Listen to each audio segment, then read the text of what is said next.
على محمد وعلى آل محمد كما صليت على إبراهيم وعلى آل إبراهيم وبارك على محمد وعلى آل محمد كما باركت على إبراهيم وعلى آل إبراهيم في العالمين إنك حميد مجيد. أما بعد فإن خير الحديث كتاب الله وخير الهدي هدي محمد صلى الله عليه وسلم وشر الأمور محدثاتها وكل محدثة بدعة وكل بدعة ضلالة. أيها الناس أوصيكم عباد الله وإياي بتقوى الله. أعوذ بالله من الشيطان الرجيم. بسم الله الرحمن الرحيم. ومنهم من يقول ربنا آتنا في الدنيا حسنة وفي الآخرة حسنة وقنا عذاب النار. صدق الله. رب اشرح لي صدري ويسر لي أمري واحلل عقدة من لساني يفقهوا قولي. إن أريد إلا الإصلاح ما استطعت وما توفيقي إلا بالله عليه توكلت وإليه أنيب.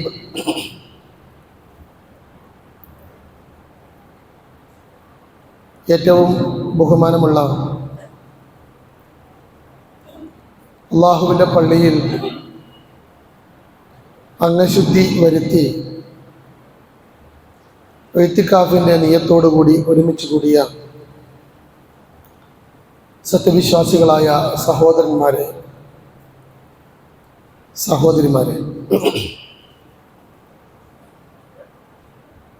നരകവും സ്വർഗവും നമ്മൾ മനസ്സിലാക്കിയിട്ടുള്ള അള്ളാഹുവിൻ്റെ രണ്ട് ദൃഷ്ടാന്തങ്ങളാണ്. പക്ഷെ അത് രണ്ടും തുല്യമല്ല.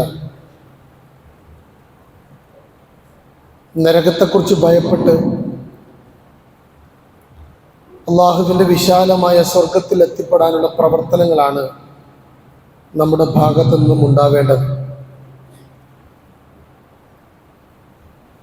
ആ സ്വർഗത്തിൻ്റെ വഴിയിൽ ആത്മാർത്ഥമായി മുന്നോട്ട് പോവാൻ തഖ്വ അനിവാര്യമാണ്. ചെയ്യുന്ന എല്ലാ പ്രവർത്തനങ്ങളും തഖ്വയുടെ അടിസ്ഥാനത്തിൽ ചിട്ടപ്പെടുത്തി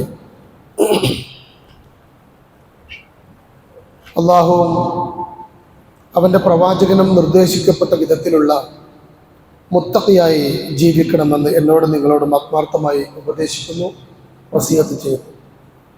അള്ളാഹു നമ്മെ എല്ലാവരെയും അവൻ്റെ യഥാർത്ഥ മുത്തഖികളിൽ ഉൾപ്പെടുത്തി അനുഗ്രഹിക്കുമാറാവട്ടെ. ആമീൻ. ധാരാളം ആളുകൾ നമ്മുടെ കൂട്ടത്തിൽ മാനസിക പ്രയാസമുള്ളവരുണ്ട്, സാമ്പത്തിക പ്രയാസമുള്ളവരുണ്ട്, ആരോഗ്യപരമായ പ്രയാസങ്ങളുള്ളവരുണ്ട്. അള്ളാഹു എല്ലാവർക്കും ആശ്വാസവും ശാന്തിയും സമാധാനവും സ്വസ്ഥതയും നൽകി അനുഗ്രഹിക്കുമാറാവട്ടെ. നമ്മുടെ കൂട്ടത്തിൽ നിന്ന് മരണപ്പെട്ടു പോയ സഹോദരങ്ങൾ, സുഹൃത്തുക്കൾ, മാതാപിതാക്കൾ, അള്ളാഹു അവർക്കെല്ലാവർക്കും മഗ്ഫിറത്തും മർഹമത്തും നൽകി അനുഗ്രഹിക്കുമാറാവട്ടെ. ആമീൻ. ഹജ്ജും അതിൻ്റെ കർമ്മങ്ങളുമൊക്കെ പൂർത്തിയാക്കി, ചടങ്ങുകളൊക്കെ പൂർത്തിയാക്കി നമ്മുടെ സഹോദരങ്ങൾ നാട്ടിലേക്ക് തിരിച്ചെത്തിക്കഴിഞ്ഞു. ധാരാളം ആളുകൾ ധാരാളക്കണക്കിന് പ്രയാസങ്ങൾ അനുഭവിച്ചവരുണ്ട്, മരണപ്പെട്ടവരുണ്ട്. അവർക്ക് വേണ്ടി പ്രാർത്ഥിക്കാൻ കൂടി നമ്മൾ ഈ വേദി ഉപയോഗപ്പെടുത്തേണ്ടതുണ്ട്. അള്ളാഹു അത് പൂർത്തിയാക്കിയവരുടെ ഹജ്ജ് മഖ്ബൂലായ ഹജ്ജായി സ്വീകരിക്കുകയും അപകടങ്ങളുണ്ടായ ആളുകൾക്ക് അള്ളാഹു പെട്ടെന്ന് ശമനം നൽകുകയും മരണം സംഭവിച്ചവർക്ക് അള്ളാഹു മഗ്ഫിറത്തും മർഹമത്തും നൽകി അനുഗ്രഹിക്കുകയും ചെയ്യുമാറാവട്ടെ. ആമീൻ. നമ്മുടെ കൂട്ടത്തിൽ ധാരാളം ആളുകൾക്ക് ഹജ്ജ് നിർവഹിക്കാൻ ആഗ്രഹമുണ്ടാകും, താല്പര്യമുണ്ടാകും. അള്ളാഹു അതിനുള്ള അവസരം നൽകി നമ്മെ അനുഗ്രഹിക്കുമാറാവട്ടെ. ആമീൻ. പ്രവാചകന്റെ അടുക്കൽ കുറച്ച് ആളുകൾ സാധാരണക്കാരായ കുറച്ച് ആളുകൾ ഒരു പരാതിയുമായി വന്നു. അള്ളാഹുവിൻ്റെ പ്രവാചകരെ, ഞങ്ങളുടെ കൂട്ടത്തിൽ കുറേ ആളുകൾക്ക് നല്ല പണമുണ്ട്. അവർ ധാരാളം പണം ഉപയോഗിച്ചുകൊണ്ട് മറ്റുള്ളവരെ സഹായിക്കുന്നു. വലിയ വലിയ നേട്ടങ്ങൾ അവർ നേടിയെടുക്കുന്നു. ഹജ്ജിന് പോകുന്നു. വ്യത്യസ്തമായ കർമ്മങ്ങൾ അവരുടെ സ്വാധീനം വെച്ചവർ നിർവഹിക്കുന്നു. ഞങ്ങൾ പാവങ്ങളാണ്, ഞങ്ങൾക്ക് എങ്ങനെ പ്രതിഫലം നേടാൻ കഴിയും? ഞങ്ങൾ എന്ത് ചെയ്യും? ഞങ്ങൾക്കും ആഗ്രഹമുണ്ട് വലിയ ധർമ്മം നൽകാൻ, സക്കാത്ത് കൊടുക്കാൻ, സ്വതക്ക നൽകാൻ, ഹജ്ജിന് പോകാൻ, ഉംറക്ക് പോകാൻ. റസൂലുള്ളാഹി സ്വല്ലല്ലാഹു അലൈഹി വസല്ലം അവരുടെ പരാതി മുഖവിലക്കെടുത്തു. അവരുടെ അള്ളാഹുവിൻ്റെ പ്രവാചകൻ നൽകിയ നിർദ്ദേശമാണ് ഇന്നത്തെ ഖുതുബയുടെ ഒരു ആകത്തുക എന്ന് പറയുന്നത്. സാധാരണക്കാരായ, മനസ്സിൽ വലിയ ആഗ്രഹങ്ങളുള്ള, മനസ്സിൽ ഇസ്ലാമികമായി ഈമാനികമായി ജീവിക്കാൻ വലിയ നിയ്യത്തുള്ള ആളുകൾക്ക് പ്രചോദനമാകുന്ന തരത്തിലുള്ള ഒരു 8 കാര്യങ്ങളാണ് ഇന്നത്തെ ഖുതുബയിൽ നിങ്ങളുടെ ശ്രദ്ധയിൽ കൊണ്ടുവരണമെന്ന് ആഗ്രഹിച്ചിട്ടുള്ളത്. അള്ളാഹു അത് നന്നായി അവതരിപ്പിക്കാനും അത് കേട്ട് ജീവിതത്തിൽ പകർത്താനും നമ്മെ അനുഗ്രഹിക്കുമാറാവട്ടെ. ആമീൻ.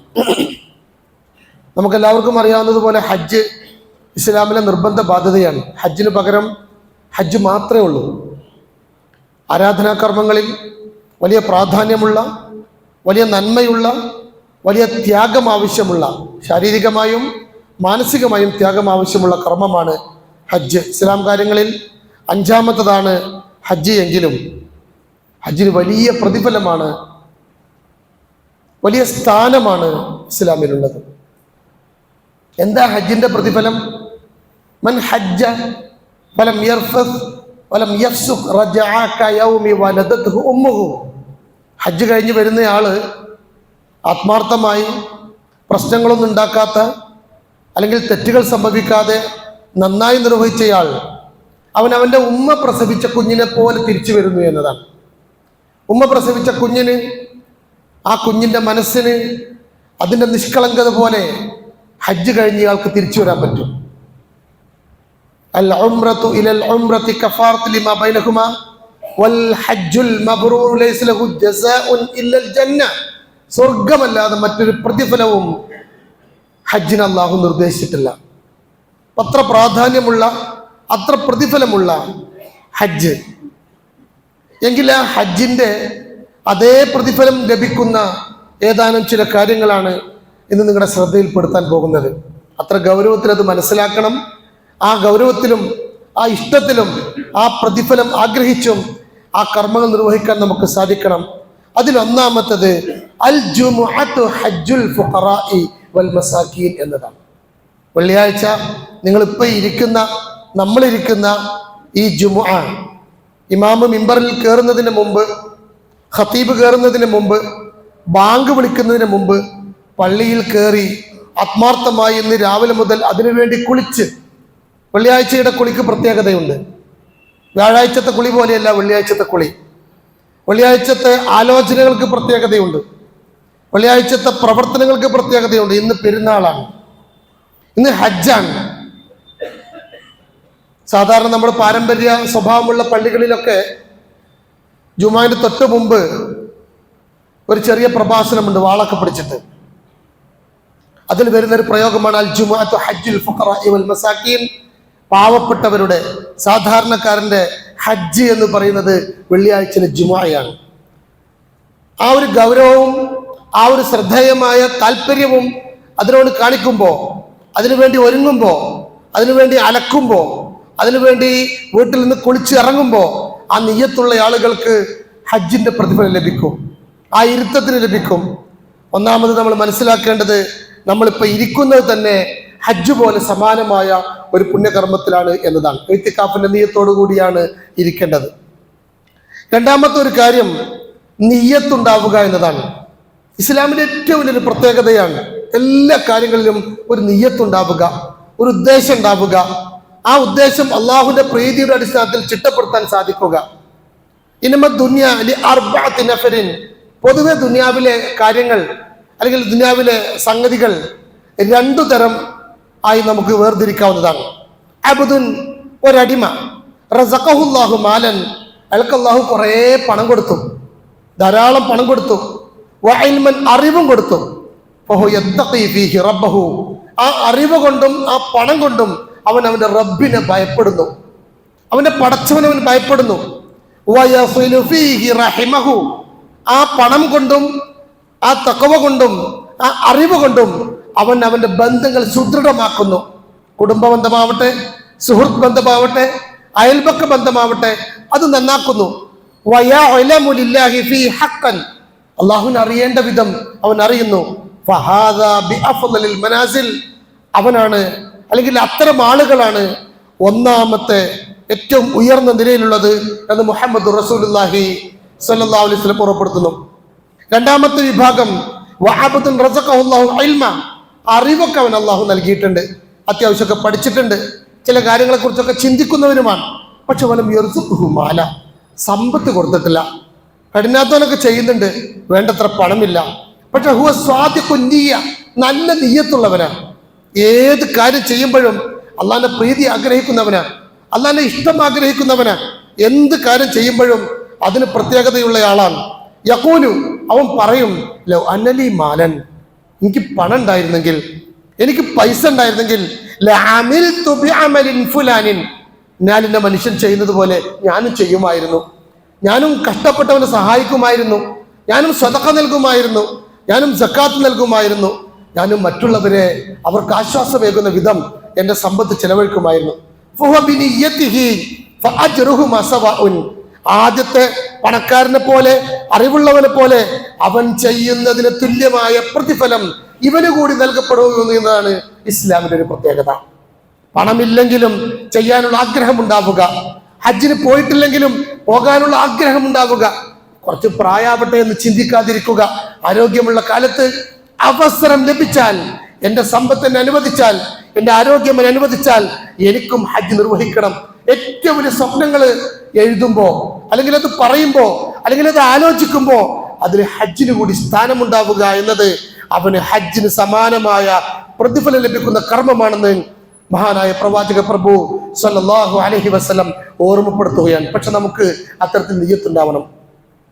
ഹജ്ജിന് മാത്രമല്ല, എല്ലാ കാര്യത്തിനും അത്തരത്തിൽ നിയ്യത്തുണ്ടാവണം. വെള്ളിയാഴ്ച ഇങ്ങനെ പള്ളിയിലേക്ക് വരുമ്പോ ഓരോ സ്റ്റെപ്പുകൾ വെക്കുമ്പോഴും അവന്റെ പാപങ്ങൾ പൊറുക്കാനും അവന്റെ കർമ്മങ്ങൾ നന്നാവാനും അവനെ അള്ളാഹു ഇഷ്ടപ്പെടാനും അവന്റെ നിയ്യത്ത് നന്നാവണം. ആളുകളെ സഹായിക്കുമ്പോ നിയ്യത്ത് നന്നാവണം. ഖുർആൻ പാരായണം ചെയ്യുമ്പോ നിയ്യത്ത് നന്നാവണം. നമസ്കരിക്കുമ്പോ നിയ്യത്ത് നന്നാവണം. അള്ളാഹ്ക്ക് വേണ്ടിയാവണം, അള്ളാഹിന്റെ പ്രീതിക്ക് വേണ്ടിയാവണം. അങ്ങനെ എല്ലാ കാര്യങ്ങളും നിയ്യത്ത് നന്നാക്കുന്ന ആളുകൾക്ക് അള്ളാഹു ഹജ്ജിന് സമാനമായ പ്രതിഫലമുണ്ടെന്ന് ഓർമ്മപ്പെടുത്തുകയാണ്. മൂന്നാമത്തെ കാര്യം ഇശ്റാഖ് നമസ്കാരമാണ്. നമുക്കൊക്കെ ചെയ്യാൻ പറ്റുന്ന ഒരു കാര്യമാണ്. എന്താണ് ഇശ്റാഖ് നമസ്കാരം? മൻ സല്ലൽ ഗദാത ഫി ജമാഅത്തിൻ, സുബൈ നമസ്കാരം ജമാഅത്തായി നിർവഹിച്ചു. സുമ്മ ഖഅദ, പിന്നെ അവൻ അവിടെ തന്നെ ഇരുന്നു. യദ്കുറുല്ലാഹ ഹത്ത തത്ലുഅ, സൂര്യൻ ഉദിക്കുന്നത് വരെ. വേറെ പരിപാടി ഒന്നുമില്ല, എല്ലാ ദിവസവും ഇരുന്നു എന്നല്ല, ഒരു ദിവസം അതിനു വേണ്ടി തെരഞ്ഞെടുത്തു. ആഴ്ചയിൽ ഒരു ദിവസമെങ്കിലും, ഇന്ന് അവധിയാണ്, ഇന്ന് മറ്റു പരിപാടികളൊന്നുമില്ല, ഇന്ന് ഡ്യൂട്ടി ഒന്നുമില്ല. അപ്പൊ സുബൈ നിസ്കരിച്ചിട്ട് അവിടെ തന്നെ ഇരുന്നു. സൂര്യൻ ഉദിച്ച ശേഷം ഒരു 2 റക്അത്ത് നിസ്കരിച്ചു.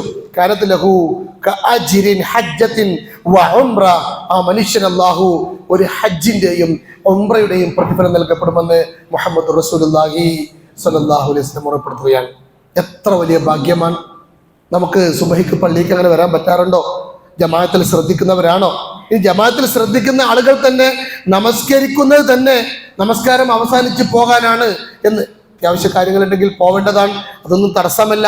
പക്ഷെ മാസത്തിൽ ഒന്നെങ്കിലും, അല്ലെങ്കിൽ ആഴ്ചയിൽ ഒന്നെങ്കിലും, അല്ലെങ്കിൽ വർഷത്തിൽ ഒരു തവണയെങ്കിലും അങ്ങനെ ഒരു ഇരുത്തത്തിന് എനിക്ക് സാധിക്കേണ്ടതല്ലേ? ഞാനത് ആലോചിക്കേണ്ടതല്ലേ? ഒരു തവണയെങ്കിലും പ്രവാചകൻ ഓർമ്മപ്പെടുത്തി ഹജ്ജിന്റെ കർമ്മം നിർവഹിക്കാൻ, അത് നേടിയെടുക്കാൻ, അത് നാളെ റബ്ബിന്റെ കോടതിയിൽ ഒരു അത്താണിയായി മാറാൻ ഞാൻ അങ്ങനെ ചെയ്യേണ്ടതല്ലേ? റസൂലുള്ളാഹി പറയാൻ സ്വഹാബത്തിന് സംശയമായി. പടച്ചോനെ, നിസ്കാരം കഴിഞ്ഞിട്ട് കുറച്ചു നേരം അങ്ങനെ ഇരുന്ന്, ഏതായാലും 6 മണിയൊക്കെ ആകും, പിന്നെ ഒരു അരമണിക്കൂർ 1 മണിക്കൂർ ഇരുന്നാൽ സൂര്യൻ ഉദിക്കും. സൂര്യൻ ഉദിച്ചിട്ട് 2 റക്അത്ത് നിസ്കരിച്ചിട്ട് പോന്നാൽ ഹജ്ജിന്റെ പ്രതിഫലം. എല്ലാവർക്കും സംശയമായി. അവർ നബിയെ തന്നെ അങ്ങനെ കൂർപ്പിച്ച് നോക്കി.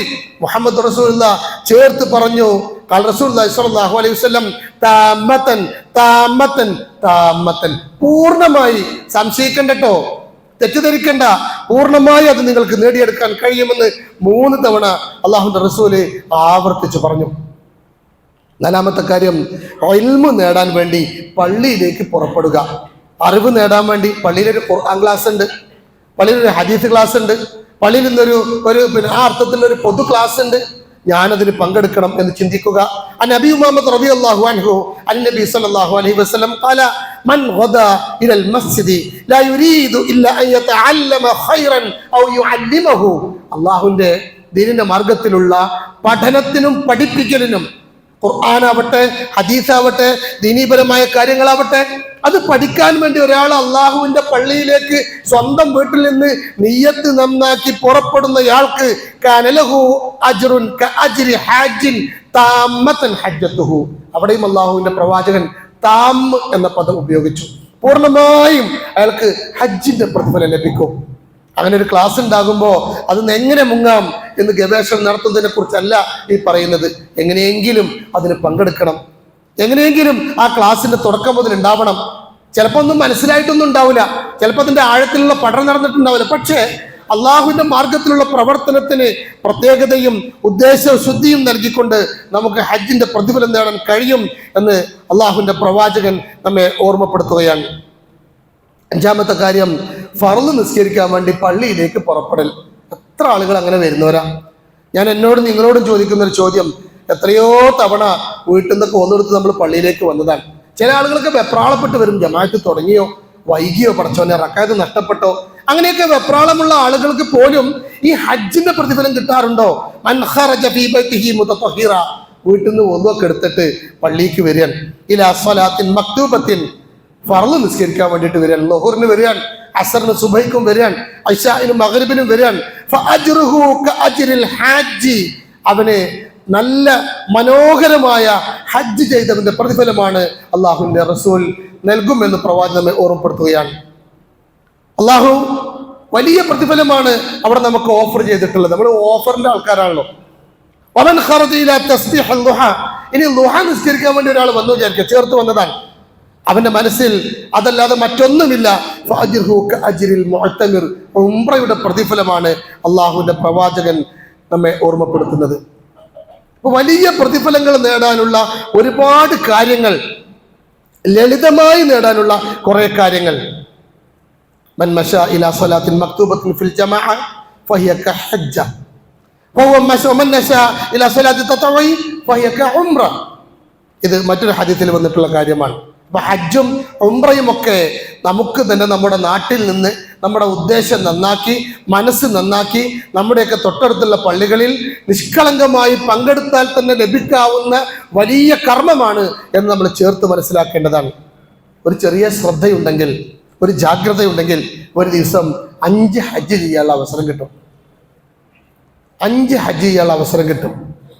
ഒന്നിരിക്കലും ഈ പറഞ്ഞതൊക്കെ തെറ്റാവണം, അല്ലെങ്കിൽ മുഹമ്മദ് റസൂലുള്ളാഹി ഇത് ഓർമ്മപ്പെടുത്തിയിട്ടില്ല എന്ന് വരണം.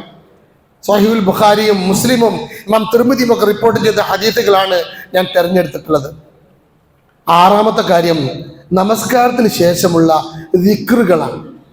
നമസ്കാരത്തിന് ശേഷമുള്ള ദിക്റുകൾ. ഞാൻ തുടക്കത്തിൽ പറഞ്ഞല്ലോ ഒരു സംഭവം, പ്രവാചകന്റെ അടുക്കൽ വന്ന് പാവപ്പെട്ട ചില ആളുകൾ ഒരു പരാതി പറഞ്ഞല്ലോ.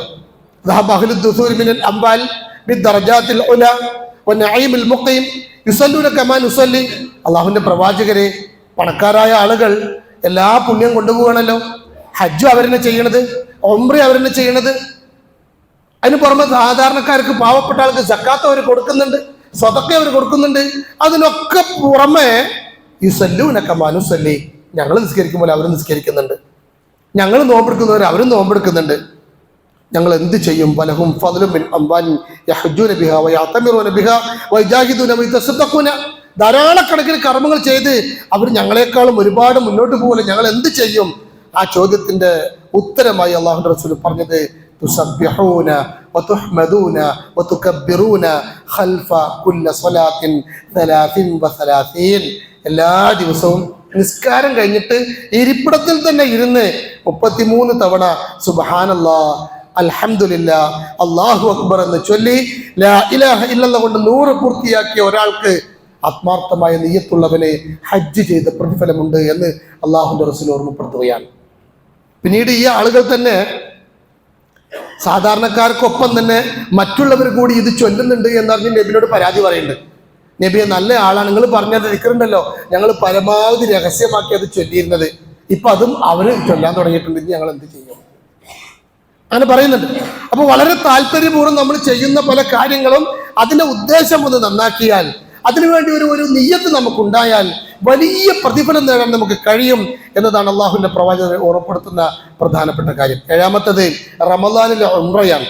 കുറച്ചും കൂടിയൊക്കെ സാമ്പത്തിക ഭദ്രതയുള്ള ആളുകൾ, അതേസമയം ഹജ്ജിന് വേണ്ടി പ്രാപ്തനല്ലാത്ത ആളുകൾ, ഉംറത്തും ഫി റമദാന തഅദിലു ഹജ്ജ, ഹജ്ജിനോട് നീതി പുലർത്തുന്ന ഒരു കർമ്മമാണ് റമദാനിലെ ഉംറ. അത് ഒട്ടുമിക്ക ആളുകൾക്കും അറിയാവുന്ന ഒരു കാര്യമാണ്. എട്ടാമത്തെ കാര്യം ഹജ്ജിന് പോകാൻ വേണ്ടി ആളുകളെ സഹായിക്കലാണ്. നേരത്തെ ഹജ്ജ് ചെയ്ത ആളാണ്, അതേപോലെ തന്നെ ഹജ്ജിന്റെ സാമ്പത്തിക അവസ്ഥയുള്ളയാളാണ്. ഹജ്ജിന് പോകാൻ സാമ്പത്തികമായ ചെറിയ കുറവ് കൊണ്ട് മാത്രം പോകാത്ത ആളുകളെ സഹായിക്കുക, ഹജ്ജിന് പോകുന്ന ആളുകളുടെ കുടുംബത്തെ സഹായിക്കുക. മൻ ജഹസ ഹാജൻ ഔ ജഹസ ഗാസിയൻ ഔ ഫത്തറ സ്വായിമൻ ഫലഹു മിസ്ലു അജ്രിഹി മിൻ ഗൈരി അൻ യൻഖുസ മിൻ അജ്രിഹി ഷൈഅ. ആരെങ്കിലും ഹജ്ജ് ആഗ്രഹിച്ചിട്ട് ഹജ്ജ് ചെയ്ത ഒരാൾ, ഹജ്ജ് ആഗ്രഹിക്കുന്നയാളെ സാമ്പത്തികമായി ചെറിയ കുറവുള്ളതിന്റെ പേരിൽ ഹജ്ജ് നഷ്ടപ്പെടണ്ട എന്ന് പറഞ്ഞ് സഹായിക്കുക. ഹജ്ജിന് പോകണം, പക്ഷേ ഈ കുടുംബത്തെ വിട്ടിട്ട് എങ്ങനെ പോകും? കുട്ടികളെയും മക്കളെ രണ്ട് മാസമെങ്കിലും ഒരു മാസമെങ്കിലും അവരിങ്ങനെ ഒറ്റക്ക് നിൽക്കണ്ടേ? ഒന്നും പ്രയാസപ്പെടണ അവരെ കാര്യം ഞാൻ ഏറ്റെടുത്ത് പറഞ്ഞ് ഏറ്റെടുക്കുന്നവൻ. അങ്ങനെ ചെയ്യുന്ന ആളുകൾക്ക് അള്ളാഹു ഹജ്ജ് ചെയ്ത പ്രതിഫലമാണ് ലഭിക്കുക. നോമ്പിന്റെ അതേ പ്രതിഫലം ലഭിക്കുന്ന ഒരു കർമ്മമാണ് നോമ്പുകാരനെ നോമ്പ് തുറപ്പിക്കുക. ഇതൊക്കെ നമ്മൾ നേടിയെടുക്കുന്നവരാണ്, നേടിയെടുക്കാൻ കഴിയുന്നവരാണ്. ഒന്ന് വിചാരിച്ചാൽ ഇതൊക്കെ നമുക്ക് നേടിയെടുക്കാൻ കഴിയുകയും ചെയ്യും. പക്ഷെ എന്ത് വേണം? ഈ ലോകത്തുനിന്നും പരലോകത്തുനിന്നും അള്ളാഹുവിന്റെ ഹസനത്തുണ്ടാവണം എന്നൊരു ഉദ്ദേശം നമുക്കുണ്ടാവണം. കൂലിയും പ്രതിഫലമൊക്കെ ഇവിടെ മാത്രം കിട്ടാനുള്ളതല്ല, നാളെ റബ്ബിന്റെ കോടതിയിൽ കിട്ടാനുള്ളതാണ് എന്ന ഓർമ്മ നമുക്കുണ്ടാവണം. അപ്പൊ ഹജ്ജിന് വേണ്ടിയുള്ള ആ മനസ്സിനെ, ഹജ്ജിന്റെ ഈ സമാപന സമയം കൂടി എന്ന നിലക്ക് നമ്മുടെ മനസ്സിൽ, ചില ആളുകൾക്ക് മനസ്സിലുണ്ടാവും, എനിക്കിപ്പം മരിക്കോളം ഒരു ഹജ്ജ് ചെയ്യാൻ പറ്റുമെന്നുള്ള തോന്നുന്നില്ല. അങ്ങനെയൊക്കെ ഉണ്ടാവും, ചിലപ്പോൾ അങ്ങനെയൊക്കെ ഉണ്ടാവും, ആളുകളുണ്ടാവും. അവരുടെ മനസ്സിലേക്ക് ഒരു പ്രതീക്ഷ എന്നോണം അള്ളാഹുവിന്റെ റസൂല് തൻ്റെ മുമ്പിലുള്ള എല്ലാ മനുഷ്യരെയും ഒരുപോലെ പരിഗണിച്ച പ്രവാചകൻ അവരുടെ മനസ്സിന് ആശ്വാസമേകുന്ന വിധം അവർക്ക് അള്ളാഹുവിന്റെ റസൂൽ നൽകിയ വലിയ വലിയ നിർദ്ദേശങ്ങളാണ്. ഇത് നമ്മൾ മുഖ്യമായി പരിഗണിക്കുകയും നമ്മുടെ കർമ്മങ്ങളെ അങ്ങനെ ചിട്ടപ്പെടുത്തുകയും ഉദ്ദേശപൂർവം നിയത്തോടുകൂടി ആത്മാർത്ഥമായി ഇതൊക്കെ നിർവഹിക്കാൻ നമുക്ക് സാധിക്കുമെങ്കിൽ ഈ ലോകവും പരലോകവും നേടിയെടുക്കുന്ന മഹാഭാഗ്യവാന്മാരിൽ ഉൾപ്പെടാൻ നമുക്ക് സാധിക്കും. അല്ലാഹു റബ്ബുൽ ഇസ്സത്ത് ആ അർത്ഥത്തിൽ നമ്മുടെ കർമ്മങ്ങളെ ചിട്ടപ്പെടുത്താൻ, ആ രീതിയിൽ നമ്മുടെ കർമ്മങ്ങളെ കൃത്യമായി നിയത്തോടുകൂടി നിർവഹിക്കാൻ നമുക്കെല്ലാവർക്കും തൗഫീഖ് നൽകി അനുഗ്രഹിക്കുമാറാവട്ടെ. ആമീൻ.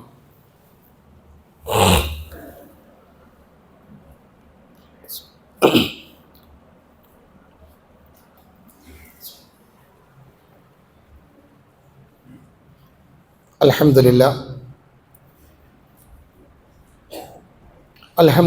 الذي هدانا لهذا وما كنا لنهتدي لولا أن هدانا الله. اللهم صل على محمد وعلى آل محمد إنك حميد مجيد. يا أيها الذين آمنوا اتقوا الله حق تقاته ولا تموتن إلا وأنتم مسلمون.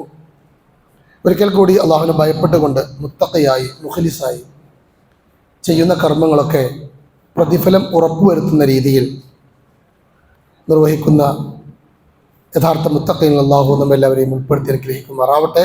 ആമീൻ. ഞാൻ ഖുതുബ തുടങ്ങുന്ന സമയത്ത് കുറച്ച് ആളുകളുള്ളൂ. ഖുതുബ തീരുമ്പോഴേക്കും പള്ളി നിറഞ്ഞു.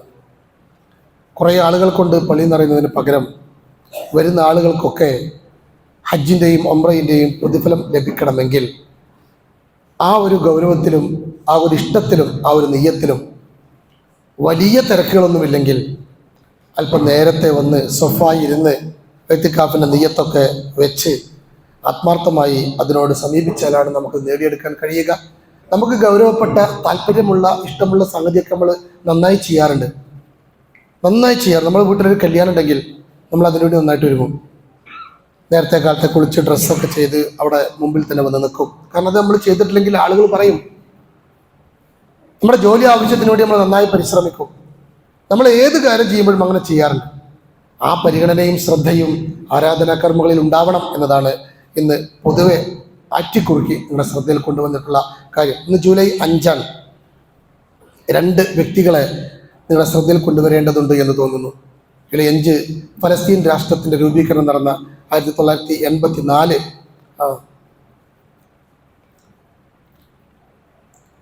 മുഹമ്മദ് മുർസി എന്ന് പറയുന്ന 2013 ഈജിപ്തിൻ്റെ പ്രസിഡന്റായി തിരഞ്ഞെടുക്കപ്പെട്ട മുഹമ്മദ് മുർസിയെ ഓർക്കുന്ന ദിവസം കൂടിയാണ് ജൂലൈ 5. ഒരു വലിയ സമൂഹത്തിൻ്റെ അങ്ങേയറ്റത്തെ ഉന്നമനത്തിനും നന്മയ്ക്കും വേണ്ടി കഠിനമായി പ്രയത്നിച്ച മഹാനാണ് അദ്ദേഹം. അതേപോലെ തന്നെ വൈക്കം മുഹമ്മദ് ബഷീറിനെയും ഓർക്കേണ്ട, ഒരുപക്ഷെ ശക്തമായ എഴുത്തുകളിലൂടെ സാധാരണക്കാരൻ്റെ മനസ്സിലേക്ക് ഇറങ്ങി വരികയും ബേപ്പൂർ സുൽത്താൻ എന്നൊക്കെ അറിയപ്പെടുന്ന, ഞാൻ പറയുന്നത് പുതിയ കാലത്ത് അത്തരത്തിലുള്ള എഴുത്തുകളും ചിന്തകളും ആലോചനകളും നിലനിൽപ്പിന് വേണ്ടിയുള്ള പോരാട്ടങ്ങൾക്ക് നേതൃത്വം കൊടുക്കുന്ന മുർസിമാരും ബഷീറുമാരൊക്കെ നമ്മുടെ കൂട്ടത്തിൽ നിന്നുണ്ടാവണം എന്ന് ആത്മാർത്ഥമായി ആഗ്രഹിച്ചുകൊണ്ടാണ് ഞാൻ ആ പേരുകൾ ഇവിടെ ഉദ്ധരിച്ചത്. നല്ല ശക്തമായ വായനകൾ ഉണ്ടാവട്ടെ, ശക്തമായ പോരാട്ടങ്ങൾക്ക് നേതൃത്വം കൊടുക്കുന്ന കരുത്തുള്ള യുവതയും കരുത്തുള്ള മക്കളും നമ്മുടെ കൂട്ടത്തിൽ നിന്നുണ്ടാവട്ടെ. പ്രതിപക്ഷ നേതാവിൻ്റെ പ്രഭാഷണത്തിൽ കഴിഞ്ഞയാഴ്ച വിശുദ്ധ ഖുർആനിലെ സൂറത്ത് ത്വാഹയിലെ ഒരു ആയത്ത് അദ്ദേഹം റഫർ ചെയ്യുകയുണ്ടായി. ഞാൻ പറയുന്നത്, ലോകം മുഴുവൻ അങ്ങനെ ഇസ്ലാമിക സമൂഹത്തെ ഉറ്റുനോക്കുകയാണ്. അവിടെ നമ്മൾ എല്ലാ സമയത്തും വൈകി വരുന്നവരും എല്ലാ കാര്യത്തിൽ നിന്നും പിന്തിരിഞ്ഞു നിൽക്കുന്നവരും ഇസ്ലാമികമായി പരിഗണിക്കേണ്ട ഗൗരവപ്പെട്ട കാര്യങ്ങൾ 2, 3, 4 സ്ഥാനത്തേക്കായി മാറുകയും ചെയ്യുന്നതിന് പകരം നമ്മളെ പേടിപ്പിക്കപ്പെടുന്ന കാല ലാ തഖാഫ ഇന്നനി മഅകുമാ അസ്മഉ വ അറ എന്ന ആയത്താണ് പ്രതിപക്ഷ നേതാവ് അതിൻ്റെ ആശയമാണ് അവിടെ ഉദ്ധരിച്ചത്. മൂസാ നബി അലൈഹി ഇസ്ലാമിൻ്റെ ചരിത്രവുമായി അതുമായി ബന്ധപ്പെട്ട ചില കാര്യങ്ങൾ അടുത്ത ഖുതുബയിൽ ഉൾപ്പെടുത്തും. നമ്മളങ്ങനെ പേടിപ്പിക്കപ്പെടുന്ന അല്ലെങ്കിൽ മുസ്ലിമിനെ മുൾമുനയിൽ നിർത്തുന്ന ഒരു സാഹചര്യത്തിൽ നമ്മുടെ ഈമാനും കരുത്തും ശക്തമായി നിലനിർത്താൻ, ഈ ലോകത്തും പരലോകത്തും ഒരുപോലെ ഇതിനെ മുന്നോട്ട് കൊണ്ടുപോകാൻ, അതിനുള്ള ഈമാനിൻ്റെ വർധനവ് നമുക്കുണ്ടാവണമെങ്കിൽ നമുക്ക് അള്ളാഹുവിൻ്റെ പ്രവാചകൻ പഠിപ്പിച്ച ഇത്തരം കാര്യങ്ങളെ ആത്മാർത്ഥമായി നിഷ്കളങ്കമായി അതിൻ്റെ യഥാർത്ഥ പ്രതിഫലം നേടാൻ സാധിക്കുന്ന തരത്തിൽ നിർവഹിക്കാൻ നമ്മൾ പ്രാപ്തരാവുക എന്നത് തന്നെയാണ് ഹജ്ജും ഉംറയും അതിൻ്റെ പ്രതിഫലവും ഒക്കെ നമുക്ക് നൽകുന്ന ഏറ്റവും വലിയ സന്ദേശം. അതൊക്കെ അതിൻ്റെ ആ പരിഗണനയോടുകൂടി നിർവഹിക്കുവാൻ അള്ളാഹു നമ്മെ എല്ലാവരെയും പ്രത്യേകം അനുഗ്രഹിക്കുമാറാവട്ടെ. നമ്മുടെ തെറ്റുകളും കുറ്റങ്ങളും വീഴ്ചകളും കുറവുകളും അള്ളാഹു നമുക്ക് വിട്ടുപുറത്ത് മാപ്പാക്കി നമ്മെ അനുഗ്രഹിക്കുമാറാവട്ടെ. ധാരാളക്കണക്കിന് തെറ്റുകളും കുറവുകളും നമുക്കുണ്ടാകുന്നുണ്ട്, നമ്മൾ അറിഞ്ഞും അറിയാതെയും സംഭവിക്കുന്നുണ്ട്. പടച്ചവനെ, ഞങ്ങളുടെ തെറ്റുകൾ, കുറ്റങ്ങൾ, വീഴ്ചകൾ, കുറവുകൾ വിട്ടുപുറത്ത് മാപ്പാക്കി ഞങ്ങൾക്ക് നീ അറിവും കഴിവും കരുത്തും നൽകി ഞങ്ങളെ നീ അനുഗ്രഹിക്കണമേ തമ്പുരാനെ. പടച്ചവനെ, ഈ രാജ്യത്തിൻ്റെ ഈ നാടിൻ്റെ നിർഭയത്വമുള്ള ഒരു സാഹചര്യത്തിന് വേണ്ടി പണിയെടുക്കാൻ, അതിനുവേണ്ടി ചിന്തിക്കാൻ, അതിനുവേണ്ടി എഴുതാൻ, അതിനുവേണ്ടി വായിക്കാൻ, അതിനുവേണ്ടി പഠിക്കാൻ, അതിനുവേണ്ടി ജീവിക്കാൻ, അതിനുവേണ്ടി ആരാധനാക്രമം നിർവഹിക്കുവാൻ ഞങ്ങൾക്ക് നീ ഈമാനികമായ ശക്തി നൽകി ഞങ്ങൾ നീ അനുഗ്രഹിക്കണമേ തമ്പുരാനെ. ഞങ്ങളുടെ കൂട്ടത്തിൽ ധാരാളം ആളുകൾ ആരോഗ്യപരമായ മാനസികമായ പ്രയാസങ്ങൾ അനുഭവിക്കുന്ന ആളുകളാണ്. അവർക്കെല്ലാവർക്കും നീ ആശ്വാസവും ശാന്തിയും സമാധാനം നൽകി അനുഗ്രഹിക്കണമേ തമ്പുരാനെ. സാമ്പത്തികമായി പ്രയാസമുള്ളവർ, കടം കൊണ്ട് വലഞ്ഞവർ, നീ അവരെക്കുറിച്ച് അറിയുന്നവനാണ്, അവരുടെ പ്രശ്നങ്ങൾ അറിയുന്നവരാണ്. എല്ലാ അർത്ഥത്തിലുമുള്ള ജീവിതത്തിൻ്റെ അഭിവൃദ്ധി നൽകി അവരെ നീ പ്രത്യേകം അനുഗ്രഹിക്കണമേ തമ്പുരാനെ. വിദേശത്തും മറ്റൊക്കെ ജോലി ചെയ്യുന്ന പ്രയാസമുള്ള ആളുകൾ, അവർക്ക് നല്ല ശമ്പളവും നല്ല മനസ്സും നൽകി നീ അനുഗ്രഹിക്കണമേ തമ്പുരാനെ. ഞങ്ങളുടെ പ്രതീക്ഷകൾ എന്ന് പറയുന്നത് ഞങ്ങളുടെ കുട്ടികളാണ്. ഒരു പ്രത്യേക കാലഘട്ടത്തിലാണ് അവർ ജീവിക്കുന്നത്. നന്മയുടെ ഭാഗത്ത് ഉറച്ചു നിൽക്കാനുള്ള കഴിവും കരുത്തും നൽകി ഞങ്ങളുടെ മക്കളെ നീ പ്രത്യേകം അനുഗ്രഹിക്കണമേ തമ്പുരാനെ. മാതാപിതാക്കൾക്കും നാടിനും വീട്ടുകാർക്കും ദീനിനും ഉപകാരപ്പെടുന്ന നല്ല മക്കളാക്കി ഞങ്ങളുടെ മക്കളെ നീ പ്രത്യേകം അനുഗ്രഹിക്കണമേ തമ്പുരാനെ. നീ വിളിക്കുന്ന സമയത്ത്, ഏത് സമയത്താണെങ്കിലും നിന്റെ അടുത്തേക്ക് വരേണ്ടവരാണ് ഞങ്ങൾ. അഭിമാനത്തോടുകൂടി സന്തോഷത്തോടുകൂടി ലാ ഇലാഹ ഇല്ലല്ലാഹ് എന്ന കലിമ ഉച്ചരിച്ച് മരിക്കുന്ന മുത്തഖീങ്ങളിൽ അല്ലാഹുവേ നീ ഞങ്ങളെല്ലാവരെയും ഉൾപ്പെടുത്തി അനുഗ്രഹിക്കണമേ തമ്പുരാനെ. അല്ലാഹുമ്മ ഗ്ഫിർ ലിൽ മുഅ്മിനീന വൽ മുഅ്മിനാത്ത് വൽ മുസ്ലിമീന വൽ മുസ്ലിമാത്ത് അൽ അഹ്യാഇ മിൻഹും വൽ അംവാത്ത് إنك مجيب الدعوات ويا قاضي الحاجات طيب ثراهم واجعل الجنة مأواهم. اللهم أعز الإسلام والمسلمين وأذل الشرك والمشركين وأذل الكفر والكافرين.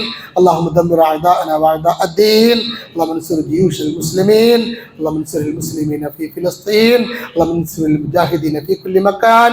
اللهم ربنا آتنا في الدنيا حسنة وفي الآخرة حسنة وقنا عذاب النار. ربنا لا تزغ قلوبنا بعد إذ هديتنا وهب لنا من لدنك رحمة إنك أنت الوهاب ربنا تقبل منا إنك أنت السميع العليم وتب علينا إنك أنت التواب الرحيم ربنا اغفر لنا ولإخواننا الذين سبقونا بالإيمان ولا تجعل في قلوبنا غلا للذين آمنوا ربنا إنك رؤوف رحيم أقم الصلاة